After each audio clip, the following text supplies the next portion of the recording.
మెడ్రాస్ నుంచి హైదరాబాద్ రావడానికి film industry చాలా టైం పట్టింది. సో ఇప్పుడు బైఫర్కేట్ అయిన తర్వాత ఇప్పుడు ప్రజెంట్ అయితే కూటమి ఖచ్చితంగా ఫిలిం ఇండస్ట్రీ అమరావతిలో ఉండాలి. అమరావతి కావచ్చు లేదా వైజాగ్ కావచ్చు, ఏదైనా సరే ఏపీలో స్థిరపడాలనే నిర్ణయం తీసుకుంటున్నారు వాళ్ళు. సో దానికి సినిమాటోగ్రఫీ మినిస్టర్ ఎవరైతే ఉన్నారో కందులు దుర్గేష్ గారు కూడా ఈ మధ్య కొన్ని సర్క్యులేట్ అవుతున్నాయి. ఖచ్చితంగా మీరు రావాలి, మేము సబ్సిడీకి సంబంధించినవి కూడా మేము ఏమన్నా కావాలంటే ఇచ్చేస్తాం, మేము ఎంకరేజ్ చేస్తాం, ఫిల్మ్ ఇండస్ట్రీ ఇక్కడ ఉండాలని చెప్పేసి కోరుకుంటున్నారండి. ఎంత స్ప్రెడ్ అయితే అంత మంచిది. వ్యాపారం అండి సినిమా ఇండస్ట్రీ అనేది. ఇక్కడ కళామ తల్లి, కళాత్మక విలువలు, కళ కోసం కాదు, కళ ప్రజల కోసము ఏం లేవు. అవన్నీ పిచ్చి డైలాగులు, అవన్నీ పాత రోజులు, ఎప్పుడో నాటకాలు వేసుకునే రోజుల్లో. కానీ ఆల్రెడీ సెటిల్ అయిపోయి ఉన్న వ్యక్తులు ఎవరైతే ఉన్నారో తప్పే ఉందండి. వాళ్ళు వెళ్తారంటారా?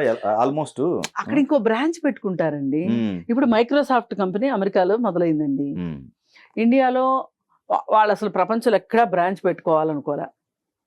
అయితే చంద్రబాబు నాయుడు గారు చొరవ కావచ్చు, ఆయన 25 ఎకరాలు ల్యాండ్ ఇస్తానంటం వల్ల కావచ్చు, ఎలక్ట్రిసిటీకి అది వాళ్ళకి రాయితీలు ఇస్తానంటం కావచ్చు, ట్యాక్స్ బెనిఫిట్స్ కావచ్చు, లేదు అనుకుంటే ఈయనేంటి మరి 25 ఎకరాల ల్యాండ్ ఎందుకు ఇచ్చాడు మైక్రోసాఫ్ట్కి అంటే, ఇక్కడ లోకల్గా ఇండస్ట్రీ డెవలప్ అవుతే ఎంప్లాయ్మెంట్ వస్తుందని, అలాగే ఆ ఎంప్లాయీస్ అంతా ఇక్కడ ఉంటే ఇక్కడ బోలు ట్యాక్స్లు వస్తాయని. ఇప్పుడు ఒక మనిషి ఉద్యోగం చేయడానికి వస్తే ఆ మనిషితో పాటు 4 మనుషులు వస్తారు.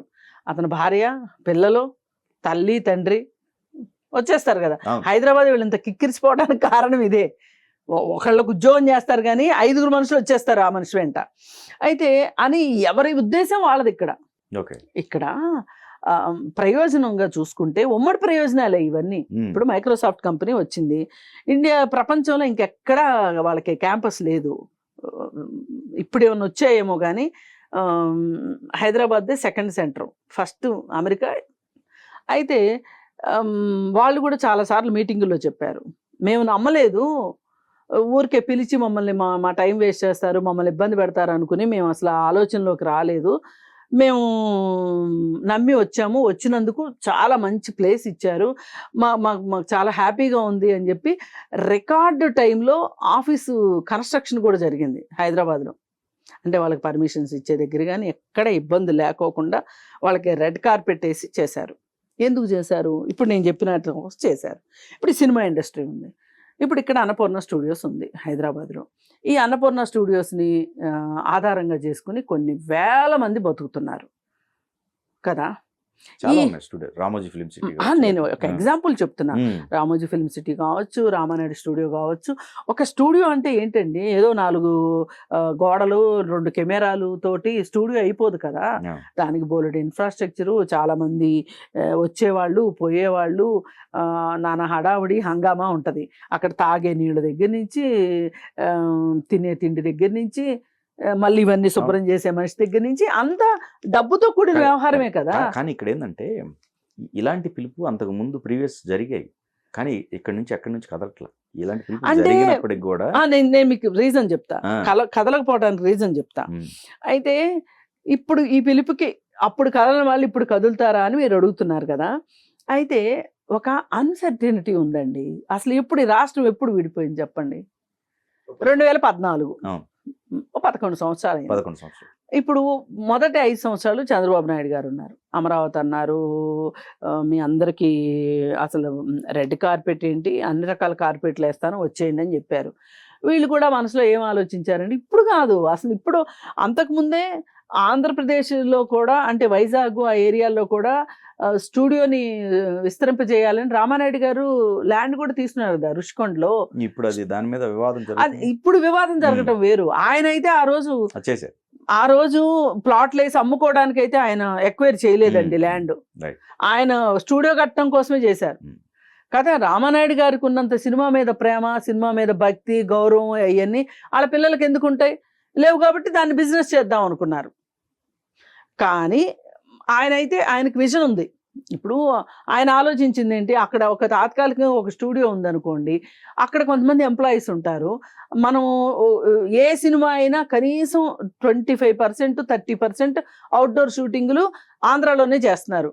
అటు మారేడుమిల్లిలో చేయనివ్వండి, ఇక్కడ చేయనివ్వండి, గోదావరి జిల్లాలో చేయనివ్వండి, ఎక్కడన్నా చేయనివ్వండి, కానీ మినిమం 40% షూటింగ్ చేస్తున్నారు, అవుట్డోర్ షూటింగ్.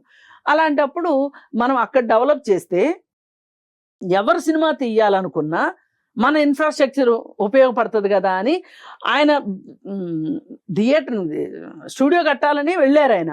కాకపోతే ఆయనకి కొన్ని అప్పుడు గవర్నమెంట్లో వచ్చిన ఇబ్బందులు కావచ్చు. ఎందుకంటే వైఎస్ రాజశేఖర రెడ్డి గారు ఉన్నప్పుడు నాకు సరి అయిన సహకారం లభించలేదు అని ఏదో ఒక ఇంటర్వ్యూలో రామానాయుడు గారు చెప్పడం విన్నాం. అది అలా అలా అలా అయ్యింది. ఆ తర్వాత తెలంగాణ ఉద్యమం బాగా ఎక్కువగా ఉన్న రోజుల్లో అసలు సినిమా ఇండస్ట్రీ వెళ్ళిపోతే ఎలా ఉంటుందని కూడా చాలామంది చిరాకు పడి విసుగుపడి వెళదాం అనుకున్నారు. సరే ఈలోపు ఏమైపోయింది, ఉద్యమం అయిపోయింది, ఆ రాష్ట్రం వచ్చేసేసింది. ఆ తర్వాత కూడా వెళ్దాం అనుకున్నారు. ఇప్పుడు చంద్రబాబు నాయుడు గారు సీఎం అయిన తర్వాత వెళ్ళాలని అనుకున్నారు. అనుకుంటే ఈలోపు అమరావతి అనుకున్నది అనుకున్నట్లుగా అవ్వకపోవటం వల్ల, అలాగే ప్రభుత్వం మారటం వల్ల, జగన్మోహన్ రెడ్డి రావటం వల్ల ఒక రకంగా ఒక స్తబ్దత వచ్చేసింది ఆ విషయంలో. పైగా జగన్మోహన్ రెడ్డి కూడా సినిమా వాళ్ళ పట్ల నా పార్టీకి సినిమా వాళ్ళ వల్ల ఉపయోగం లేదు, నేను సినిమా వాళ్ళకి ఎందుకు ఉపయోగపడాలి అనే ఒక మూర్ఖత్వంతో జగన్మోహన్ రెడ్డి గారు 3 రాజధానులు అని చెప్పి మొదనష్టం చేశారు. ఈ అన్సర్టెనిటీలో ఎవ్వరు వెళ్ళరండి. ఎవరు ప్రజాసేవ చేయడానికి కూర్చున్నారు చెప్పండి ఇక్కడ? ఇప్పుడు వెళ్ళి డబ్బులు పోగొట్టుకొని చేతులు కాల్చుకున్న ఎవరు చెప్తారు? ఇప్పుడు ఏమన్నా ఒకవేళ అయింది అనుకోండి, ఏదన్నా నష్టం జరిగింది అనుకోండి, ఎవడు వెళ్ళమన్నాడు నిన్ను అంటారు సింపుల్గా. వెళ్తేనేమో అబ్బో వీడంత మనగాడు లేడు, భలే నిర్ణయం తీసుకున్నాడు అంటారు. ఏదైనా చేతులు గాలి అనుకోండి ఇలా మాట్లాడతారు. ఈ అన్సర్టెనిటీలో అసలు ఇండస్ట్రీ ఆలోచించలేదు. పైగా అక్కడ సినిమాటోగ్రఫీ మినిస్టరు ఏ రోజు కూడా ఇండస్ట్రీ అక్కడికి రావాలి అనే ఉద్దేశంలో లేరు. వాళ్ళు ప్రీవియస్ లేరు అసలు. అసలు మీరు ఇప్పుడు గుర్తు చేయండి, సినిమాటోగ్రఫీ మినిస్టర్ ఎవరు అసలు? జగన్మోహన్ రెడ్డి గవర్నమెంట్లో ఇప్పుడు మీకు సినిమా వాళ్ళ మీది సినిమా ప్రపంచమే కదా, ఎవరో చెప్పండి సినిమాటోగ్రఫీ మినిస్టర్ ఎవరో చెప్పండి. సకల శాఖ మంత్రులు వాళ్ళే ఉండగా ఇంక సినిమాటోగ్రఫీ మినిస్టర్తో పనే ఉంది. ఇప్పుడు ఆయన దగ్గరికి వెళ్ళాలనుకోండి, సకల శాఖ మంత్రి దగ్గరికి, ఆయన ఏం ఆలోచిస్తాడు ఇమ్మీడియట్గా? వీడు తెలుగుదేశం వాడా మనోడా? మనోడు కాకపోతే మనం ఎందుకు లాభం చెయ్యాలి? పైగా వీడు తెలుగుదేశం వాడు, వీడితోటి మనం బేరాలు మాట్లాడుకోలేము, కమిషన్లు మాట్లాడుకోలేము, పర్సంటేజ్లు మాట్లాడుకోలేము, దండకు మరి బేరం ఎందుకు, టైం వేస్ట్ అనుకున్నారు వాళ్ళు. వాళ్ళు అస్సలు సినిమా ఇండస్ట్రీ మీద వాళ్ళు దృష్టి పెట్టలా. వాళ్ళు ఎంతసేపటికి దేని మీద పెట్టారు? Liquor business, water projects, reverse tendering అని పెట్టి నానా కంపు చేశారు కదా, అన్ని వాళ్ళు చేసిన పనులే. అందుకని ఒక నిర్మాణాత్మకమైన పని గురించి వాళ్ళు ఏ రోజు ఆలోచించకపోవటం వల్ల వీళ్ళు కూడా ఎందుకు మనకు అంత బాధ ఏం వచ్చింది, హాయిగా కడుపులు నీళ్ళు కదలకుండా హాయిగా హైదరాబాద్లో ఉన్నాము, ఎందుకు లేని పని తలకాయ పెట్టుకోవడం అనుకున్నారు. ఇప్పుడు వాళ్ళు పిలుస్తున్నారు, రండి రండి రండి అని పిలుస్తున్నారు. ఎవరైనా సరే ఒక చోట నుంచి ఒక చోటకి దుకాణం మార్చాలి అంటే ఇప్పుడు నేను ఇక్కడ ఉన్నంత కంఫర్టబుల్గా ఉంటుందా ఉండదా అనేది చూసుకుంటారు. ఒకవేళ ఉండదు అంటే కూడా ఇంకొక లాభం ఏంటి అని చూసుకుంటారు తప్పితే ప్రజాసేవ చేయడానికి ఎవ్వరు రారు. ఇది వాస్తవం కదా. మరి ఈ పరిస్థితుల్లో వీళ్ళు ఎందుకు వెళ్దామని ఎందుకు అనుకుంటారు? సరే, ఇప్పుడు వాళ్ళు అడుగుతున్నారు. వాళ్ళు ఎందుకు అడుగుతున్నారు? వాళ్ళకి అంతర్జాతీయంగా కావచ్చు, జాతీయంగా కావచ్చు, స్థానికంగా కావచ్చు, వాళ్ళకి ఆ రాష్ట్రంలో ఇప్పుడు పరిశ్రమలు కావాల్సిన అవసరంలో ఉంది. ఇప్పుడు ఆ రాష్ట్రం అభివృద్ధి చెందాల్సిన అవసరంలో ఉంది. కాబట్టి ఏ మినిస్టర్కి ఆ మినిస్టరు దావోస్లో చలిగా ఉంది కాబట్టి వెళ్ళలేదు అంటే చంద్రబాబు నాయుడు అయితే వాతలు పెడతాడు. ఇప్పుడు ఒక ఆయన్ని ఏమండి దావోస్లో పెద్ద మీటింగ్ జరుగుతుందంట, అక్కడికి వెళ్తే మనకి పరిశ్రమలు వస్తాయంట, ఏంటి అంటే అక్కడ మైనస్ చలండి అందుకే వెళ్ళలేదు అన్నాడు. ఆ గుడివాడమన్నది జగన్మోహన్ రెడ్డి కాబట్టి వదిలిపెట్టాడు, కానీ చంద్రబాబు నాయుడు అయితే వదిలిపెట్టేవాడా? మరి ఎంత సన్నాస్థానంగా మాట్లాడేవాళ్ళు మంత్రులు. ఒక మంత్రికి నీటిపారుదల శాఖ మంత్రి ఇస్తే ఒకటి నోటిపారుదల శాఖ మంత్రి, ఇంకోడేమో రోడ్డు మీద సంక్రాంతి డాన్స్లు వేసేవాడు. ఇట్లా అసలు మంత్రులు చెప్పుకోడు. వాళ్ళకి ఏ శ్రద్ధ ఉందండి ఆ పరిశ్రమలు తీసుకురావాలని? ఇప్పుడు వీళ్ళందరికీ టార్గెట్ల మీద టార్గెట్లు ఇస్తున్నాడు ఈయన, టార్గెట్ల ప్రకారం చేయమంటున్నాడు. చచ్చినట్టు చెయ్యాలి. ఏం దుర్గేష్, నువ్వు నీ మంత్రిత్వ శాఖలో నీకు ఇచ్చిన టార్గెట్ ఏం చేసావని అడిగితే ఏం చెప్పుకోవాలి? నేను అడిగానండి తలగా ఏదో అంటారే చెవిలో ఇల్లు కట్టుకుని మరి చెప్పానండి ఎవరు రావట్లేదండి సరే మీరైనా నడుము మిగించండి అని చెప్తాడు. మేజర్ మేజర్ పీపుల్ ఉన్నారు యాక్చువల్గా. ఉంది మెగా కాంపౌండ్ ఉంది, బాలకృష్ణ గారి కాంపౌండ్, లేకపోతే ఇంకోటి అదే నేను అందరూ అంటున్నా. ఉన్నారు కాబట్టి.